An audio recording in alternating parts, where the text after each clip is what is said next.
Hello friends, welcome back to my channel Knowledge Ladder Learn with Shikha. Please subscribe my channel by clicking on bell icon.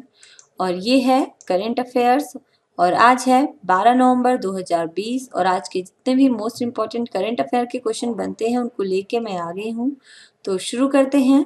सबसे पहले जानते हैं bonus प्रश्न का answer. तो प्रश्न है, हाल ही में 9 नवंबर को अपना 20वां स्थापना दिवस किस राज्य ने मनाया है? आंसर है उत्तराखंड ने। अब शुरू करते हैं आज के प्रश्न। तो फर्स्ट क्वेश्चन है, हाल ही में your best day is today नामक एक नई बुक किसके द्वारा लिखी गई है? आंसर है अनुपम खेर के द्वारा। जानते हैं इसके बारे में प्रमुख बिंदु। एक्टर अनुपम खेर द्वारा your best day is today शीर्षक एक नई बुक लिखी गई है। उन्होंने इस पुस्तक में कोरोना वायरस प्रेरित देशव्यापी लॉकडाउन के दौरान अपने अनुभवों को साझा किया है। इस पुस्तक के माध्यम से खेर ने लॉकडाउन के दौरान अपने अनुभवों को साझा किया, जिसमें उन्होंने कई उतार चढ़ाव देखे जब उनकी मां दुलारी और भाई राजू खेर भी कोरोना वायरस की चपेट में आ गए थे। उनकी पिछली बुक उनकी जीवनी lessons life thought me unknowingly and the best thing about you is you थी। वह 2 राष्ट्रीय फिल्म पुरस्कारों से भी प्राप्त करता है और ये हैं अनुपम खेर और ये है उनकी book your best day is today. Next question है, वित्त मंत्रालय की तरफ से सभी बैंक खातों को किस तारीख तक आधार कार्ड से जोड़ने का निर्देश दिया गया है? आंसर है 31 मार्च 2021 तक। जानते इसके बारे में प्रमुख बिंदु। वित्त मंत्रालय की तरफ से सभी बैंक खातों को 31 मार्च 2021 तक आधार कार्ड से जोड़ने का निर्देश दिया गया है। वित्त मंत्री निर्मला सीतारमण ने सभी बैंकों को यह निर्देश दिए। उन्होंने कहा है कि जिन खातों को पैन से लिंक करने की जरूरत है उन्हें भी आगामी 31 मार्च तक पैन से जोड़ने का काम पूरा हो जाना चाहिए।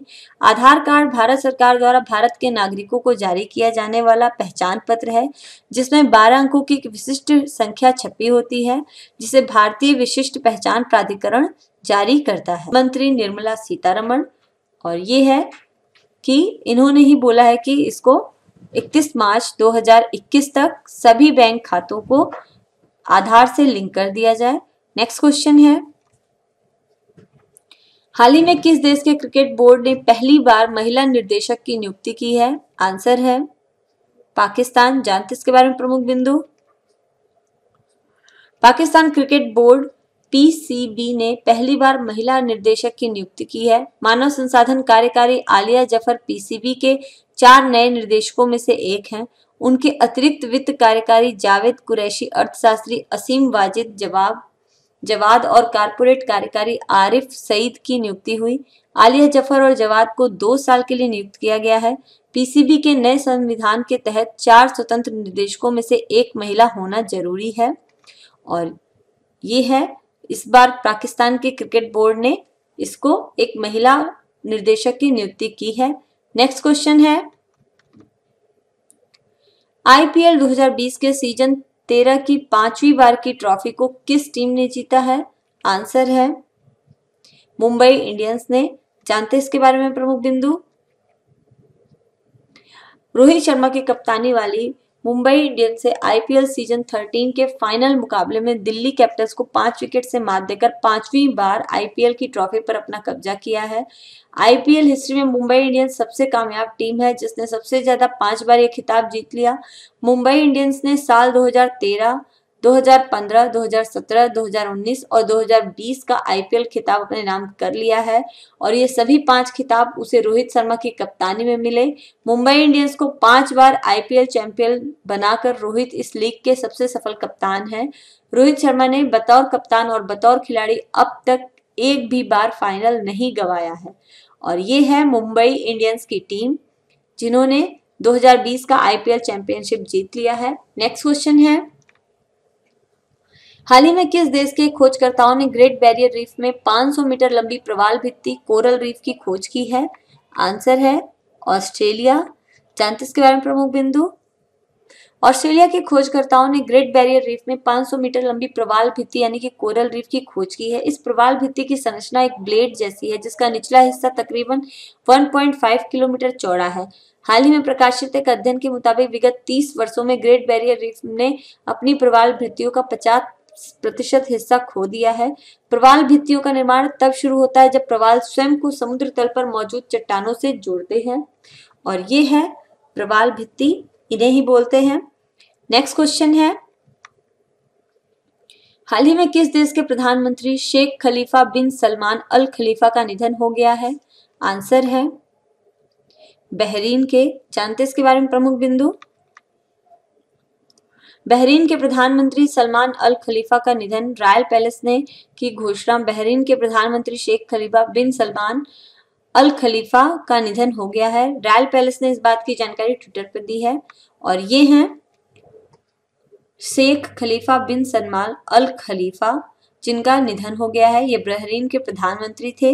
नेक्स्ट क्वेश्चन है, हाल ही में बिहार में हुए चुनाव में किस पार्टी की जीत हुई है? आंसर है एनडीए की। जानते हैं इसके बारे में प्रमुख बिंदु। बिहार विधानसभा चुनाव के पूरे नतीजे घोषित हो गए हैं। चुनाव आयोग के मुताबिक एनडीए ने 125 सीटें जीती हैं, जो बहुमत के लिए जरूरी 122 सीटों से 3 अधिक हैं। वहीं महागठबंधन ने 110 सीटों पर जीत हासिल की है।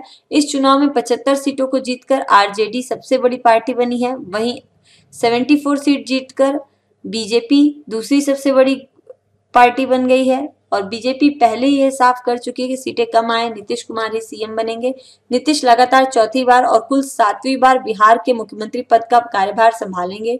वे राज्य के 37वें मुख्यमंत्री के रूप में शपथ लेंगे, और नीतीश मुख्यमंत्री बने तो वे 7वीं बार शपथ लेंगे।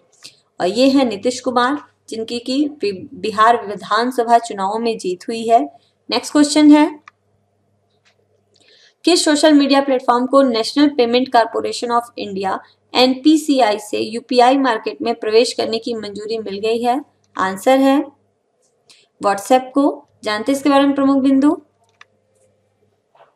व्हाट्सएप को चरणबद्ध तरीके से यूनिफाइड पेमेंट इंटरफेस यूपीआई के साथ कार्य करने के लिए international payment corporation of India NPCI की मंजूरी मिल गई है।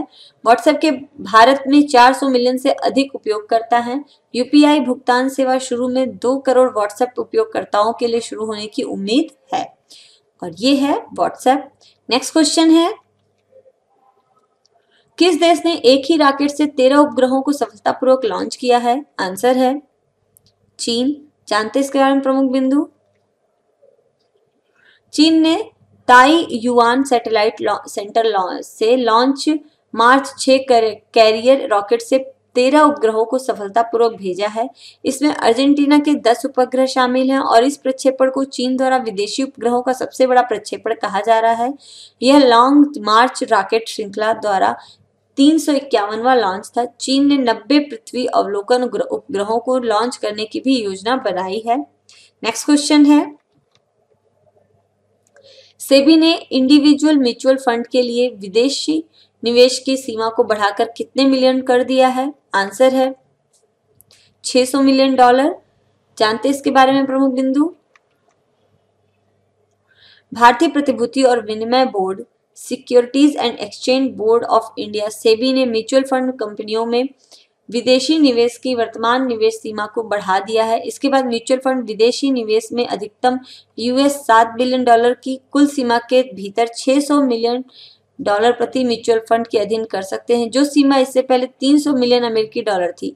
म्यूचुअल फंड विदेशी एक्सचेंज ट्रेड्स फंड ETF में $1 बिलियन अमेरिकी डॉलर की कुल उद्योग सीमा के भीतर अधिकतम $200 मिलियन अमेरिकी डॉलर प्रति म्यूचुअल फंड के अधीन निवेश कर सकते हैं, जो कि पहले 50 करोड़ थी। और ये है SEBI, securities and exchange board of India.